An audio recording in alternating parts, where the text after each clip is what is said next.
Hello friends, अगर आप एक चींटी से पूछो कि हम इंसान किस लेवल की सिविलाइजेशन हैं, तो एक चींटी के पर्सपेक्टिव से हम इंसान किसी गॉड से कम नहीं होंगे। लेकिन दोस्तों, क्या आपको पता है कि वैज्ञानिकों के अनुसार हमारे ब्रह्मांड में कुछ ऐसी सिविलाइजेशन भी मौजूद हो सकती है जिनके सामने हम चींटी जैसी हैसियत भी नहीं रखते हैं। 2009 में नासा के सिटीजन प्रोजेक्ट में वैज्ञानिकों ने केपलर स्पेस टेलीस्कोप के थ्रू कुछ ऐसा देखा जिसने साइंटिस्टों के होश उड़ा दिए। यह था द टैबी स्टार, जो आज तक रहस्य बना हुआ है। कुछ वैज्ञानिकों के अनुसार टैबी स्टार के चारों ओर एक ऐसी मेगा स्ट्रक्चर थी जो अपने सूरज की पूरी एनर्जी को खाए जा रही थी, और ऐसी मेगा स्ट्रक्चर तो हमसे काफी ज्यादा हाई एडवांस सिविलाइजेशन ही बना सकती है। तो सवाल है कि क्या हमसे एडवांस सिविलाइजेशन भी ब्रह्मांड में मौजूद है? अगर हां, तो हम इंसान कौन सी सिविलाइजेशन है और हम इंसान कितने एडवांस हो सकते हैं? दोस्तों, आज से 12,000 साल पहले धरती पर आइस एज लगभग खत्म होने को थी। इस समय हम इंसान किसी ट्राइब की तरह काफी प्रिमिटिव थे, लेकिन धीरे धीरे हम इंसानों ने एक सोशल स्ट्रक्चर में ढलना शुरू किया। इन 12,000 सालों में हमारी सिविलाइजेशन ने काफी तरक्की की, और सिर्फ पिछले 200 सालों में हम इंसानों का दायरा अंतरिक्ष तक पहुंच गया है। वैज्ञानिकों के अनुसार हमारे पास जितनी एनर्जी बढ़ती है, उतना ही हम अपनी सिविलाइजेशन को और आगे पुश कर पाते हैं। यह संभव है कि हमारी पृथ्वी के अलावा अन्य ग्रहों पर मौजूद सिविलाइजेशन हमसे भी ज्यादा एडवांस हो। अमेरिकी वैज्ञानिक फ्रैंक ड्रेक ने 1961 में एक ऐसी इक्वेशन दी जिसकी मदद से हम पता कर सकते हैं कि हमारे यूनिवर्स में हमसे ज्यादा कितनी एडवांस सिविलाइजेशन मौजूद हो सकती है। इसे ड्रेक इक्वेशन कहा जाता है। इस इक्वेशन के अनुसार ऐसा पॉसिबल है कि यूनिवर्स में हमसे भी कई गुना एडवांस सिविलाइजेशन मौजूद हो। 1964 में अमेरिकी वैज्ञानिक निकोलाई कार्दाशेव ने यह बताया कि कोई सिविलाइजेशन कितनी एनर्जी का यूज करती है। इस एनर्जी कंजम्पशन के बेसिस पर हम सिविलाइजेशंस को डिफाइन कर सकते हैं। इस स्केल को कार्दाशेव स्केल कहा जाता है, जिसके अनुसार दुनिया में टाइप 1 से लेकर टाइप 3 तक की सिविलाइजेशन मौजूद हो सकती है। इस स्केल के अनुसार हम इंसान आज टाइप 0.7 सिविलाइजेशन है, और हमें टाइप 1 तक पहुंचने में 100 साल भी कम पड़ेंगे। टाइप 1 एक ऐसी सिविलाइजेशन को कहा जाता है जो अपने प्लेनेट पर अवेलेबल सारी एनर्जी का यूज कर पाए। अगर हम इंसान टाइप 1 सिविलाइजेशन बन जाए तो हम अपने प्लेनेट पर वेदर को कंट्रोल कर पाएंगे। अर्थक्वेक और वॉल्केनोज पर हमारा कंट्रोल होगा। हम समुद्र पर बड़ी बड़ी सिटीज बना सकते हैं। आज के समय में हम अपने प्लेनेट की 70% एनर्जी का ही यूज कर पा रहे हैं, और साइंटिस्ट मिचियो काकू के अनुसार हम आने वाले 100 सालों में जाकर टाइप 1 सिविलाइजेशन बन पाएंगे। जापान की एक कंपनी ओबायाशी कॉरपोरेशन हमारे इस सपने को जल्दी पूरा कर सकती है। 2012 में इन्होंने एक स्पेस एलिवेटर बनाने का ऐलान किया था, यानी स्पेस तक जाने वाली एक लिफ्ट, जिसके थ्रू आसानी से हम स्पेस में ज्यादा से ज्यादा रॉकेट लॉन्च कर सकते हैं। यह प्रोजेक्ट हमारी सिविलाइजेशन को काफी तेजी से पुश करेगा, और हम बन जाएंगे एक टाइप 1 सिविलाइजेशन। यह सिविलाइजेशन इतनी पावरफुल होगी कि हम हर एक सेकंड में 100 परमाणु बम बना सकते हैं। हम समुद्र के पानी को फ्रेश वाटर में कन्वर्ट कर पाएंगे, जिससे पानी की समस्या खत्म हो जाएगी। लेकिन दोस्तों, इतने एडवांस बनने के बावजूद हमें कई नुकसान उठाने पड़ेंगे। इनमें सबसे बड़ा नुकसान होगा आर्टिफिशियल इंटेलिजेंस, जब यह हम इंसानों से भी ज्यादा पावरफुल हो जाएगी, यानी हम एक टेक्नोलॉजिकल सिंगुलैरिटी पर पहुंच जाएंगे। अमेरिकन वैज्ञानिक जॉन वॉन न्यूमन के अनुसार 2040 तक आर्टिफिशियल इंटेलिजेंस की ग्रोथ हमसे काफी एडवांस हो जाएगी। एआई हम इंसानों की ब्रेन कैपेसिटी को सरपास कर जाएगी। तब तक ऐसा कोई काम नहीं होगा जो रोबोट्स नहीं कर पाएंगे, और हमें झेलना होगा भारी अनएम्प्लॉयमेंट, जिस वजह से हम इंसानों को मजबूर होना पड़ेगा खुद को रोबोट में कन्वर्ट करने में। एआई की वजह से आने वाली इन प्रॉब्लम से कंपीट करने के लिए हमें बनना पड़ेगा साइबॉर्ग, यानी आधे इंसान और आधे रोबोट। इसमें हमें अपने ब्रेन के कैपेसिटी बढ़ाने के लिए टेक्नोलॉजी को ब्रेन में इम्प्लांट करना होगा, जिससे हम अपनी ब्रेन कैपेसिटी बढ़ा सके। हो सकता है हमें अपनी फिजिकल पावर बढ़ाने के लिए भी टेक्नोलॉजी का सहारा लेना पड़े। इस तरह हम धीरे धीरे टाइप 2 सिविलाइजेशन की ओर बढ़ने लगेंगे, यानी एक ऐसी सिविलाइजेशन जो अपने सूरज की पूरी एनर्जी का यूज कर सके, जो टाइप 1 सिविलाइजेशन से भी 1000 गुना ज्यादा एडवांस हो। ऐसी आधुनिक सभ्यता सूरज के चारों ओर एक ऐसी स्ट्रक्चर बना सकती है जो सूरज की पूरी ऊर्जा को स्टोर कर सके। इसे डायसन स्फीयर कहा जाता है। इस मेगा स्ट्रक्चर का सरफेस एरिया धरती से 60 करोड़ गुना ज्यादा होगा। अगर हम टेलीस्कोप की मदद से किसी स्टार के चारों ओर ऐसी मेगा स्ट्रक्चर ऑब्जर्व कर पाए तो समझ लीजिए हमने एक एडवांस्ड एलियन सिविलाइजेशन को खोज लिया है। 2009 में नासा के सिटीजन प्रोजेक्ट के अंडर केपलर स्पेस टेलीस्कोप से साइंटिस्ट ने एक ऐसे स्टार को खोज निकाला जिसके चारों ओर कुछ ऐसी ही मेगा स्ट्रक्चर होने की संभावना जताई गई। ये था द टैबी स्टार। कुछ रिसर्चर्स आज भी ये मानते हैं कि इस स्टार के चारों ओर एक एलियन मेगा स्ट्रक्चर हो सकती है। अगर ये सच में एग्जिस्ट करते हैं तो इसके सामने हम इंसान एक चींटी के बराबर होंगे। एक टाइप 2 सिविलाइजेशन हवा में उड़ने वाली बड़ी बड़ी सिटीज का भी निर्माण कर सकती है। अंतरिक्ष में काफी बड़े स्पेस हैबिटेट्स भी बना सकती है जहां लाखों इंसान अपनी जिंदगी बिता सके।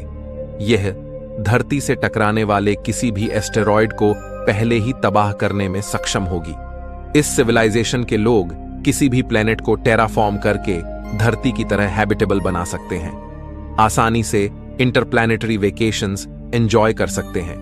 वे ऐसे एडवांस मटेरियल भी खोज सकते हैं जिनसे बनी प्रोब्स को सूरज के अंदर भी भेजा जा सके। अगर हम टाइप 2 सिविलाइजेशन बन जाए तो हमारे पास इतनी पावर होगी कि हम पूरी धरती को अपनी जगह से मूव कर सकते हैं। आज से 5 अरब साल बाद सूरज रेड जायंट बनकर फैलते हुए धरती को निगल लेगा। ऐसी सिचुएशन में हम धरती को आसानी से बचा पाएंगे। वैज्ञानिक मिचियो काकू के अनुसार हम इंसानों को इस लेवल पर पहुंचने में कम से कम 1000 साल लग जाएंगे। टाइप 2 सिविलाइजेशन बनने के बाद अब इंसान हर एक स्टार की एनर्जी को भी कंज्यूम करने लग जाएगा और ऐसा करते करते उसे 1 लाख साल लग जाएंगे अगले लेवल की नई एडवांस सिविलाइजेशन में तब्दील होने में, यानी कि टाइप 3। कुछ रिसर्चर्स के अनुसार हमारे यूनिवर्स में मौजूद कुछ एलियंस टाइप 3 सिविलाइजेशन के लेवल पर मौजूद हो सकते हैं, लेकिन वो हमें इस बारे में पता नहीं लगने देना चाहते। एलियंस की ऐसी सिविलाइजेशन इतनी ज्यादा पावरफुल होती है कि यह अपनी पूरी गैलेक्सी की ही एनर्जी को यूज कर सकती है। गैलेक्सी में मौजूद सभी तारों, न्यूट्रॉन स्टार्स और यहां तक कि ब्लैक होल्स की एनर्जी को भी कंज्यूम कर सकती है। एक टाइप 2 सिविलाइजेशन के तौर पर जब हम इंसान हमारी गैलेक्सी के सभी तारों की एनर्जी को कब्जा करेंगे तब हो सकता है कि हमारा सामना इस टाइप 3 सिविलाइजेशन से हो जाए। ये सिविलाइजेशन इतनी पावरफुल होगी कि ये खुद से नए स्टार्स भी बना सकती है जिनसे एनर्जी प्रोड्यूस की जा सके। इस सिविलाइजेशन के पास अनंत ऊर्जा होगी जिससे वो कुछ भी मुमकिन कर सकते हैं। इस समय तक हम इंसान शायद ही बचेंगे, क्योंकि अब तक हम इंसान साइबरनेटिक्स बीइंग में तब्दील हो जाएंगे, यानी लगभग रोबोट्स की तरह। इस सिविलाइजेशन के लिए एक गैलेक्सी से दूसरी गैलेक्सी तक ट्रेवल करना काफी आसान होगा। इनके लिए अपनी बढ़ती उम्र को पूरी तरह से रोकना काफी आसान होगा और हम इंसानों की बायोलॉजिकल स्पीसी को हमेशा जवान बनाए रखना बच्चों का खेल होगा। यह सिविलाइजेशन अपनी मन मर्जी से किसी इंसान या जानवर को किसी भी रूप में इवॉल्व कर पाएगी। इस समय तक यह भी पॉसिबल है कि हम कॉन्शियसनेस को पूरी तरह समझकर ऑलरेडी डेड ह्यूमंस को फिर से जिंदा कर सकें, पृथ्वी के इतिहास में हुई विचित्र स्पीसीज को फिर से जिंदा कर सकें, ब्लैक होल्स के अंदर क्या है इसे भी जान सके। मिचियो काकू के अनुसार हमें इस लेवल तक पहुंचने में 1 लाख से 10 लाख साल तक भी लग सकते हैं। लेकिन दोस्तों, अगर हम एक टाइप 3 सिविलाइजेशन बन जाएं, तब इस सिविलाइजेशन की भी कुछ लिमिटेशंस होंगी। ये टाइम और स्पेस से बंधी होगी और धीरे धीरे टाइम बीतने के साथ यह दूसरी गैलेक्सीज की एनर्जी को भी अपने कंट्रोल में करते करते अगले लाखों सालों में टाइप 4 सिविलाइजेशन बन जाएगी। यानी इस लेवल पर आकर एक सिविलाइजेशन का कंट्रोल पूरे यूनिवर्स की एनर्जी पर होगा। इस लेवल पर आकर हमारा कंट्रोल स्पेस और टाइम पर भी हो जाएगा। अब हमारी सिविलाइजेशन टाइम और स्पेस को भी मैनिपुलेट कर पाएगी, यानी अब हम मल्टीवर्स में कहीं भी किसी भी कोने पर पलक झपकते ही पहुंच पाएंगे, क्योंकि अब हमारे पास इतनी एनर्जी होगी कि हम एक वर्म होल को बना सके, इसके थ्रू सीधे बिना कोई टाइम लगे कहीं भी पहुंच सके। इस समय तक हम लाइट की स्पीड से तेज चलने वाले स्पेसशिप भी बना पाएंगे, जिस वजह से हम टाइम ट्रेवल भी कर पाएंगे, यानी हम पास्ट में भी जा सकते हैं। हम डायनासोर्स को लाइव अपनी आंखों से देख पाएंगे, पृथ्वी और यूनिवर्स का जन्म देख पाएंगे। इस समय तक मल्टीवर्स में हमारी पॉपुलेशन आज से खरबों गुना होगी, क्योंकि अब मरना कैंसिल हो जाएगा। शायद हम हमारे एंसेस्टर्स को भी फिर से जिंदा कर पाएंगे। अगर इस समय तक हम कई एलियन सभ्यताओं से मिलते हैं, तो अब यूनिवर्स में इंटेलिजेंट लाइफ की कई हजारों स्पीसीज एग्जिस्ट करेगी। हो सकता है कि अब तक बाकी सभी जानवरों में भी इंटेलिजेंस इवॉल्व हो जाए। यह सिविलाइजेशन यूनिवर्स की सबसे मिस्टीरियस एनर्जी यानी डार्क एनर्जी का भी यूज ले सकती है। इस समय तक हर एक इंडिविजुअल ह्यूमन बीइंग भी एक प्लैनेट जितनी एनर्जी इस्तेमाल करेगा। हमारे पास पूरे यूनिवर्स का मैप होगा, जिसे हम अपने माइंड में अपलोड कर पाएंगे और किसी भी लोकेशन को एक्सेस कर पाएंगे।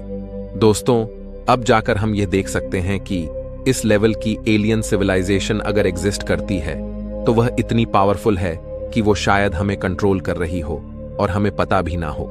यही चीज सोचकर साइंटिस्ट डर चुके हैं कि कहीं हम इंसान और हमारी पृथ्वी या फिर हमारे पूरे यूनिवर्स की रियलिटी ही कहीं किसी कंप्यूटर सिमुलेशन का हिस्सा तो नहीं, क्योंकि ऐसी सिविलाइजेशन इतनी सक्षम होगी कि वो इतने बड़े यूनिवर्स और हमारी लाइफ को सिमुलेट कर पाए। आज हम इंसान क्वांटम कंप्यूटर की मदद से छोटे मोटे सिमुलेशन बनाने में सक्षम हैं। अगर हमारे पास इतनी एनर्जी हो तो हम भी हमारी तरह एक नई दुनिया को सिमुलेट कर सकते हैं। तो साइंटिस्ट को इसी बात का डर है कि कहीं हम भी तो इसी तरह के सिमुलेशन की कल्पना करते हैं, जो कि काफी हाइपोथेटिकल है। टाइप 4 से भी ऊपर टाइप 5 एक ऐसी सिविलाइजेशन हो सकती है जो अलग अलग मल्टीवर्सेस के एनर्जी को कंट्रोल कर सके और दूसरी डिमेंशंस पर भी जिनकी पकड़ हो, यानी यह सिविलाइजेशन किसी गॉड से कम नहीं होंगी। दोस्तों, इससे आगे की सिविलाइजेशंस को हम इमेजिन भी नहीं कर पाएंगे। इन सिविलाइजेशंस के बारे में हमें तभी पता लग पाएगा जब हम खुद एक टाइप 3 सिविलाइजेशन के लेवल तक नहीं पहुंच जाते। कई रिसर्चर्स इस बात को लेकर 50% संभावना जताते हैं कि हो सकता है कि हम एक कंप्यूटर के अंदर रह रहे हों, जिसे ऐसी ही किसी हाई एडवांस सिविलाइजेशन ने बनाया हो। ऐसे में आपको क्या लगता है, क्या हम इंसान किसी एलियन सिविलाइजेशन के द्वारा बनाए गई सिमुलेशन का हिस्सा है? इस बारे में और जानने के लिए आप हमारी वीडियो देख सकते हैं, जिसमें हमने वो कारण बताए हैं जो इस पॉसिबिलिटी की ओर इशारा करते हैं। दोस्तों, क्या होगा अगर मैं आपसे कहूं कि हमारी दुनिया जैसी दिखाई देती है वैसी नहीं है और हम सब एक कंप्यूटर के अंदर रहते हैं? हमारी दुनिया कुछ कंप्यूटर कोड्स का ही रूप है। आपको जानकर हैरानी होगी कि वैज्ञानिकों के अनुसार इस बात के 50% चांसेस हैं कि हम एक कंप्यूटर के अंदर हैं। We are living inside a computer, that means we are living in a matrix. हो सकता है इस बात पर आपको यकीन ना हो, लेकिन इस वीडियो को देखने के बाद आप इस बात को मानने लग जाओगे और ये सोचने लगोगे कि अगर हम सब एक कंप्यूटर की दुनिया में मौजूद है, तो फिर आखिर हम इस मैट्रिक्स से बाहर कैसे निकले? तो दोस्तों, चलिए जानते हैं क्या है ये मैट्रिक्स की दुनिया और कैसे हम इस मैट्रिक्स से बाहर निकल सकते हैं। दोस्तों, आने वाले समय में हम इंसान एक ऐसे लेवल तक पहुंचने वाले हैं जहां हम अपने दिमाग को एक कंप्यूटर से कनेक्ट कर सकते हैं और एक कंप्यूटर के अंदर बनाई गई दुनिया में पहुंच सकते हैं। ये दुनिया बिल्कुल हमारी दुनिया जैसी लगेगी। वहां हमारी दुनिया के नियम काम करेंगे। वो सब कुछ जो हम इस दुनिया में फील कर सकते हैं, वो कंप्यूटर में बनाई गई दुनिया में कर पाएंगे। ये कोई सपना नहीं, बल्कि फ्यूचर में आने वाली रियलिटी है कि इंसान अपने आप को एक कंप्यूटर के अंदर डाल सकता है। पर अगर ये संभव है, तो ये भी पॉसिबल है कि हमारी दुनिया भी एक सिमुलेशन हो, यानी कंप्यूटर कोड जिसे किसी हायर सिविलाइजेशन ने डिजाइन किया हो। दुनिया के कई वैज्ञानिक तो इसे लेकर काफी सीरियस हैं और वे मान चुके हैं कि हम एक सिमुलेशन दिया इस पर यकीन करने के लिए। Electrons weird behaviour. इलेक्ट्रॉन्स का एक ऐसा बिहेवियर जो इस बात की तरफ इशारा करता है कि हमारी दुनिया एक प्रोग्रामिंग का हिस्सा है। यह बिहेवियर है इलेक्ट्रॉन्स का ड्यूअल नेचर। एक इलेक्ट्रॉन एक पार्टिकल और एक वेव दोनों की तरह बिहेव करता है, लेकिन प्रॉब्लम यहां खड़ी होती है जब उसे हम इंसान खुद देखते हैं, यानी ऑब्जर्व करते हैं, तब इलेक्ट्रॉन एक पार्टिकल की तरह बिहेव करता है। असल में साइंटिस्ट ने जब डबल स्लिट एक्सपेरिमेंट परफॉर्म किया, तब इलेक्ट्रॉन्स ने एक वेव फॉर्म का पैटर्न बनाया।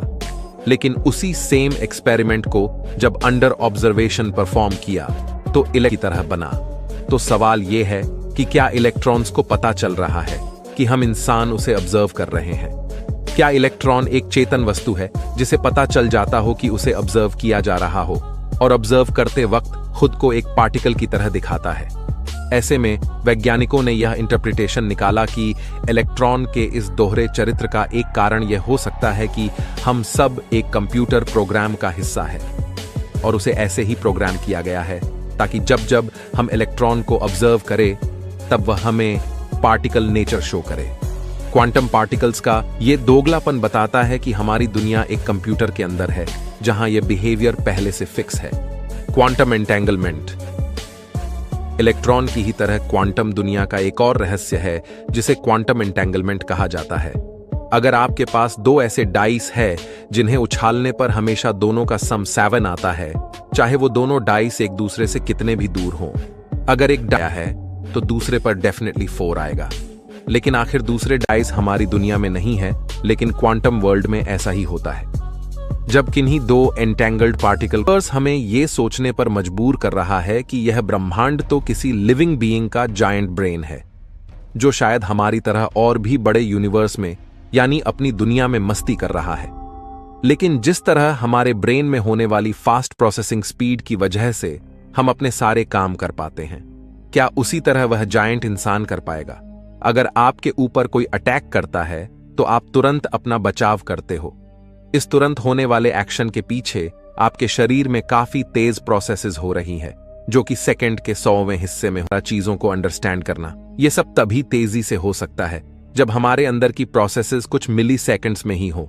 इसी तरह इस यूनिवर्सल लिविंग बीइंग की हरकतें भी इतनी तेजी से होने चाहिए। लेकिन यही यूनिवर्स अब हमें एक ऐसे नियम की याद दिलाता है जो हर बार हमारे घमंड को तोड़ता है, यानी एल्बर्ट आइंस्टाइन की स्पेशल थियरी ऑफ रिलेटिविटी, जिसके अनुसार इस ब्रह्मांड में कुछ भी प्रकाश से तेज संभव नहीं है। हमारे ब्रेन के एक न्यूरॉन से दूसरे न्यूरॉन के बीच एक मैसेज को ट्रांसफर होने में लगभग 1 मिलीसेकेंड का समय लगता है। लेकिन हमारा ब्रह्मांड इतना बड़ा है कि दुनिया की सबसे तेज स्पीड यानी प्रकाश की गति भी इसके सामने न के बराबर है। ऐसे में एक गैलेक्सी से दूसरी गैलेक्सी के बीच ट्रांसफर होने वाले सिग्नल की स्पीड अगर लाइट की स्पीड के बराबर भी हो, तब भी इस जायंट लिविंग बीइंग के दिमाग में एक सिग्नल को प्रोसेस होने में कई करोड़ साल लग जाएंगे। इस वजह से इस लिविंग बीइंग की हरकतें यानी सिर्फ हाथ हिलाना ही कई खरबों युगों में जाकर होगी। ऐसे में प्रकाश की गति हमारी कल्पना की धज्जियां उड़ाती है, लेकिन वहीं यूनिवर्स इतना रहस्यमय है कि यहां हमें ऐसी ऐसी नई रहस्यमय जानकारियां मिलती है जो हमें फिर से सोचने पर मजबूर करती है कि कहीं यूनिवर्स किसी का दिमाग तो नहीं। दोस्तों, हम जानते हैं कि इसी ब्रह्मांड में क्वांटम इंटेंगलमेंट जैसी चीजें भी होती हैं जो प्रकाश की गति का मजाक उड़ाती हैं। वैज्ञानिक हैरान है कि दो एंटेंगल पार्टिकल्स जो एक दूसरे से खरबों प्रकाश वर्ष दूर है, आखिर उनके बीच में इंफॉर्मेशन इंस्टेंटली कैसे ट्रांसफर हो जाती है। ऐसे में कुछ लोग यह भी मानते हैं कि इस जायंट लिविंग बीइंग के बीच की इंफॉर्मेशन इस तरह इंस्टेंटली भी ट्रांसफर हो सकती है जिससे वह सोच सकता है और तुरंत एक्टिविटीज कर सकता है।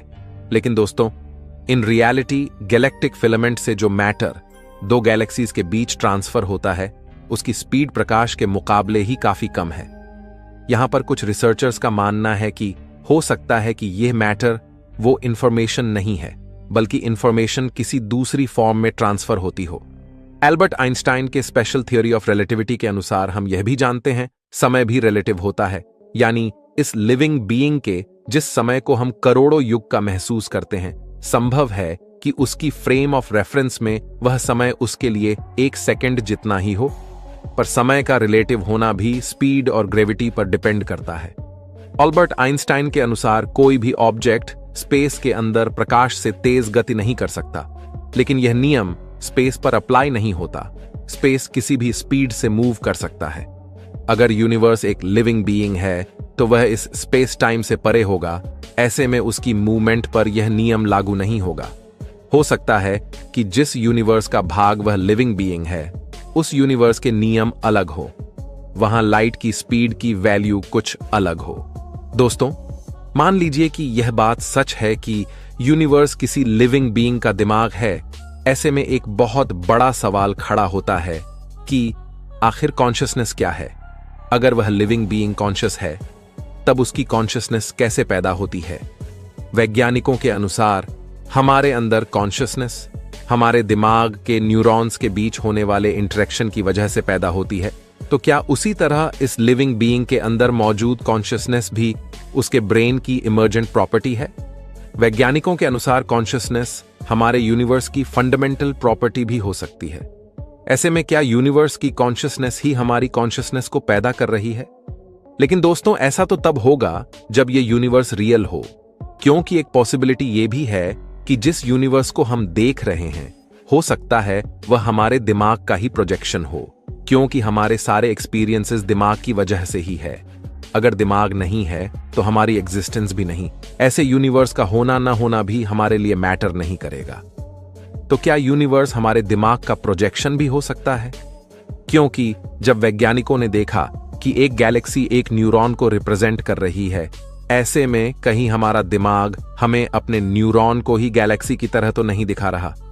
अगर दिमाग न्यूरॉन को गैलेक्सी की तरह दिखाता है, तो बाकी सभी स्टार्स, प्लैनेट्स, पृथ्वी, चांद, हमारी दुनिया, सब एटॉमिक पार्टिकल्स क्या है? जिस तरह कॉस्मिक बीइंग के दिमाग में एक यूनिवर्स एग्जिस्ट कर सकता है, उसी तरह क्या हमारे दिमाग में भी एक यूनिवर्स है या मल्टीवर्सेस? फिलहाल इस सवाल का कोई जवाब नहीं, क्योंकि हम सिर्फ कल्पना के समुद्र में गोता लगा रहे हैं। पर ब्रह्मांड के समुद्र में डाइव करने पर हमारी कल्पना को फिर से कई बड़े सवालों का सामना करना पड़ता है। जहां हमने ब्रह्मांड और दिमाग की कई सिमिलैरिटी देखी, वहीं कुछ ऐसी असमानताएं भी हैं जो हमें कहती हैं कि गालिब दिल को खुश करने के लिए ख्याल अच्छा है, यानी हम गलत हैं। दोस्तों, हम जानते हैं कि हमारा यूनिवर्स काफी तेजी से एक्सपैंड हो रहा है, लेकिन वहीं हमारा दिमाग और उसमें मौजूद न्यूरॉन्स का जाल बिल्कुल स्थिर है, वह एक्सपेंड नहीं कर रहा है। जहां हमारे ब्रह्मांड की सभी 200 अरब गैलेक्सीज एक दूसरे से कनेक्टेड नहीं है, वहीं दिमाग के सभी 70 अरब न्यूरॉन एक दूसरे से कनेक्टेड है। दूसरी तरफ जैसे जैसे यूनिवर्स एक्सपेंड कर रहा है, वैसे वैसे गैलेक्सीज के बीच के कनेक्शंस भी टूट जाएंगे। ऐसे में यह तथ्य हमें यूनिवर्स में मौजूद कुछ नॉन लोकल कनेक्शंस। इसका मतलब है कि स्पेस में मौजूद एक पॉइंट अपने से खरबों प्रकाश वर्ष दूर किसी दूसरे पॉइंट से कनेक्ट भी हो सकता है, यानी जिस यूनिवर्स को हम काफी बड़ा मानते हैं, पहुंच सकती है। एक वैज्ञानिक रिसर्च के अनुसार वैज्ञानिकों ने एक ऐसी चीज ऑब्जर्व की जो इन नॉन लोकल कनेक्शंस के होने की गवाह बनती है। वैज्ञानिकों ने दो ऐसी गैलेक्सीज की मोशन में आपसी सामंजस्य देखा जो एक दूसरे से लाखों प्रकाश वर्ष दूर है, यानी इतना दूर कि उनकी ग्रेविटी एक दूसरे को प्रभावित नहीं कर सकती। इसके पीछे एक कारण किसी प्रकार का नॉन लोकल कनेक्शन ही हो सकता है। वहीं 2014 में यूरोपियन ऑब्जर्वेटरी ने यह अनाउंस किया कि उन्होंने एक दूसरे से काफी दूर मौजूद दो सुपरमैसिव ब्लैक होल्स के बीच विचित्र अलाइनमेंट देखा है। साथ ही दो क्वासार्स के बीच भी एक सामंजस्य देखा है जो एक दूसरे से काफी दूर है। यह सब तभी संभव है जब यूनिवर्स में छोटे छोटे वर्म होल्स जैसे नॉन लोकल कनेक्शंस मौजूद हों। ऐसे में अगर universe in non local connections से कनेक्टेड है, तो ब्रह्मांड में मौजूद कनेक्शंस ब्रेन से भी करोड़ों गुना ज्यादा कनेक्टेड होंगे। यानी अगर ब्रह्मांड एक ब्रेन है, तो यह हमसे काफी ज्यादा कॉम्प्लेक्स होगा और काफी ज्यादा पावरफुल होगा, जिसे हम इमेजिन नहीं कर सकते। दोस्तों, अब इस वजह से वैज्ञानिक एक काफी विचित्र और आश्चर्यजनक अवधारणा की बात करने लगे हैं, जिसके अनुसार न सिर्फ ब्रह्मांड एक दिमाग है, बल्कि जिस तरह हम इंसान और धरती पर मौजूद लाइफ एवोल्यूशन के चलते धीरे धीरे डेवलप हुई, उसी तरह यह यूनिवर्स भी किसी जीव की तरह इवॉल्व हुआ है। 2020 में एक थियोरेटिकल फिजिसिस्ट विटाली वंचूरिन ने एक पेपर लिखा जिसमें उन्होंने बताया कि पूरी दुनिया एक न्यूरल नेटवर्क है, हमारे दिमाग की तरह। और यह नेटवर्क न सिर्फ यूनिवर्स को सोचने की ताकत देता है, बल्कि यूनिवर्स भी कंटिन्यूअसली सीखता है और इवॉल्व करता है। जिस तरह अरबों साल पहले लाइफ एक कोशिका से बढ़ते बढ़ते आज हम इंसानों जैसी हाई कॉम्प्लेक्स लाइफ को पैदा कर चुकी है, उसी तरह यूनिवर्स भी अरबों साल के विकास क्रम से गुजरकर लाइफ की ही तरह हाईली कॉम्प्लेक्स बनता गया है और बनता जाएगा। यानी यूनिवर्स भी हमारी ही तरह एक लिविंग बीइंग है जो हमसे खरबों गुना कॉम्प्लेक्सिटी रखता है। वैज्ञानिकों के अनुसार नेचुरल सिलेक्शन और क्रमिक विकास न सिर्फ जानवरों में होता है, बल्कि सूक्ष्म क्वांटम दुनिया से लेकर कल्पना से परे विशाल यूनिवर्स में भी लगातार इवोल्यूशन चल रहा है। इस बात का मतलब यह है कि यूनिवर्स भी लगातार अपने आप को बदल रहा है। जिस तरह नेचर में हमारी तरह कॉम्प्लेक्स इंटेलिजेंट इंसान पैदा हुए हैं, उसी तरह नेचुरली यूनिवर्स में भी इंटेलिजेंट इवोल्व हुई होगी। वहीं वैज्ञानिकों के अनुसार जिस प्रकार धरती पर कॉन्शियसनेस पैदा हुई है, उसी तरह यूनिवर्स भी कॉन्शियस हो सकता है। यहां आकर एक ऐसी संभावना सामने आती है जो हमें और चौंका देती है, यानी कॉन्शियसनेस न सिर्फ यूनिवर्स में है, बल्कि हर चीज में कुछ न कुछ कॉन्शियसनेस हो सकती है। इंटीग्रेटेड इंफॉर्मेशन थ्योरी के अनुसार सभी लिविंग ऑर्गेनिज्म इंफॉर्मेशन को कलेक्ट करके उसे इंटीग्रेट करते हैं, और इस थ्योरी के अनुसार किसी भी कॉम्प्लेक्स सिस्टम के लिए एक नंबर दिया जा सकता है जो इंफॉर्मेशन को इंटीग्रेट करते हैं। उस नंबर को फाई कहा जाता है। अगर यह नंबर 0 से ऊपर है तो उसमें कुछ न कुछ कॉन्शियसनेस जरूर होगी, यानी मशीन्स जैसे कि इंटरनेट भी कॉन्शियस हो सकता है। इसी तरह यूनिवर्स जिसमें लगातार अरबों खरबों प्रोसेसेस हो रही है, उसमें भी हमसे काफी ज्यादा हायर कॉन्शियसनेस हो सकती है। यानी वैज्ञानिकों के अनुसार हर चीज में कुछ न कुछ कॉन्शियसनेस है, और सबकी कॉन्शियसनेस एक दूसरे से अलग अलग लेवल पर है। ऐसे में अगर यूनिवर्स कॉन्शियस है तो उसकी कॉन्शियसनेस कैसी होगी, वह क्या सोचता होगा। जिस तरह एक मच्छर में भी कॉन्शियसनेस तो है, लेकिन हमारी कॉन्शियसनेस एक मच्छर से बिल्कुल अलग है, उसी तरह क्या इस लिविंग बीइंग की कॉन्शियसनेस हमसे ऊपर है? क्या उसमें हमसे कुछ अलग फीलिंग्स हैं? कहीं हमारी थिंकिंग एबिलिटी यूनिवर्स की वजह से तो नहीं, यानी यूनिवर्स हमारी थॉट्स को कंट्रोल कर रहा हो, या फिर हम सबकी कलेक्टिव थॉट ही यूनिवर्स की थॉट प्रोसेस को ड्राइव करती हो, यानी हमारे सोचने की वजह से यूनिवर्स सोच रहा हो। क्योंकि अब तक वैज्ञानिकों की रिसर्च के अनुसार सिर्फ पृथ्वी ही एकमात्र ग्रह है जहां लाइफ मौजूद है। हमारे पड़ोसी ग्रह लाइफ से सुनसान पड़े हैं। फेर्मी पैराडॉक्स के अनुसार अगर कहीं और लाइफ होती तो अब तक पूरी गैलेक्सी लाइफ से भर जानी चाहिए थी। हमारी ही गैलेक्सी के अरबों ग्रहों पर लाइफ का कोई सिग्नल नहीं है। यह हमें सोचने पर मजबूर करता है कि कहीं यूनिवर्स की इस कॉन्शियसनेस का कारण हमारी लाइफ और कॉन्शियसनेस तो नहीं है। दोस्तों, आप जानकर शॉक्ड हो जाएंगे कि अगर हमने कॉन्शियसनेस को समझ लिया तो हम कुछ ऐसी स्पेसशिप भी बना सकते हैं जिसे बायोशिप कहा जाता है, जो बायोलॉजिकल मटेरियल से बनी होगी और जिसमें कॉन्शियसनेस भी होगी, जिस वजह से वह सेल्फ रिपेयरिंग शिप होगी जो अपने आप खुद को रिपेयर कर सके, पॉसिबली जिसमें कुछ फीलिंग्स भी हों। ऐसे में जिस तरह हम इंसानी शरीर को समझ सकते हैं, उसी तरह यूनिवर्स भी एक बायोलॉजिकल सिस्टम हो सकता है। दोस्तों, जिस तरह ब्रह्मांड क्वांटम दुनिया से चलता है, उसी तरह हम इंसानों के शरीर के अंदर भी वही क्वांटम प्रिंसिपल्स हमारे बायोलॉजिकल सिस्टम को गवर्न कर रहे हैं। अब वैज्ञानिक मान रहे हैं कि यूनिवर्स को भी बायोलॉजी की तरह समझ सकते हैं और हमारी शरीर को भी हम क्वांटम फिजिक्स से समझ सकते हैं। दोनों में ही कॉन्शियसनेस फिजिक्स की वजह से पैदा हो रही है। जिस तरह क्वांटम दुनिया के कई फिनोमिनॉन हैं, जैसे क्वांटम कोहेरेंस, क्वांटम टनलिंग और क्वांटम एंटेंगलमेंट, यह सब फिनोमिनॉन सभी बायोलॉजिकल बीइंग्स में भी ऑब्जर्व किए गए हैं। हमारे शरीर में मौजूद खरबों कोशिकाओं में लगातार ये क्वांटम इवेंट्स हो रहे हैं। यहां तक कि हमारी एज बढ़ने के पीछे भी कुछ क्वांटम फिनोमिनॉन का रोल हो सकता है। जहां कुछ वैज्ञानिक कॉन्शियसनेस को लेकर सोच रहे हैं, वहीं कुछ रिसर्चर्स इस बात की ओर इशारा कर रहे हैं कि यूनिवर्स में बिछा ये cosmic web, cosmic neural network किसी कंप्यूटर सिमुलेशन का हिस्सा तो नहीं। यानी यूनिवर्स जिसे हम दिमाग समझ रहे हैं, वह कॉस्मिक वेब कंप्यूटर के अंदर मौजूद न्यूरल नेटवर्क भी हो सकता है। यानी हम किसी दिमाग की बजाय किसी कंप्यूटर के अंदर भी मौजूद हो सकते हैं। लेकिन दोस्तों, चाहे हम किसी बायोलॉजिकल बीइंग के अंदर हो या किसी कंप्यूटर के अंदर, अगर ब्रह्मांड कॉन्शियस है तो वह हमसे क्या चाहता है? क्योंकि अगर वह कॉन्शियस है तो वह भी सोचता होगा, उसकी भी हमारी तरह कई इच्छाएं होंगी। ऐसे में सवाल है कि क्या उसका कोई मकसद है? आखिर वह हमसे क्या चाहता होगा? यानी हमारी जिंदगी को वह कौन सा मकसद देना चाहता है? क्या वह हमसे अपने किसी मकसद को पूरा करना चाहता है? इसके लिए हमें सोचना होगा कि आखिर ब्रह्मांड हमें क्या इशारा दे रहा है कि हम अपनी लाइफ में क्या करें, क्या ना करें। ब्रह्मांड के अनुसार हमारी जिंदगी का क्या मकसद हो सकता है? दोस्तों, यूनिवर्स की ब्रेन से इन सिमिलैरिटीज पर हमने अनेकों संभावनाओं में गोता लगाया, लेकिन वैज्ञानिकों के अनुसार अब तक ऐसा कोई ठोस सबूत, कोई एक्स्ट्रा ऑर्डिनरी एविडेंस नहीं है जो इस बात को पूरी तरह साबित कर सके। लेकिन ऐसी संभावनाओं के समंदर में डाइव करके ही हमें कोई ना कोई किनारा मिलता है। तो ऐसे में आप क्या सोचते हैं? क्या यूनिवर्स भी हम सब की तरह सोचता है? कमेंट में मुझे जरूर बताएं।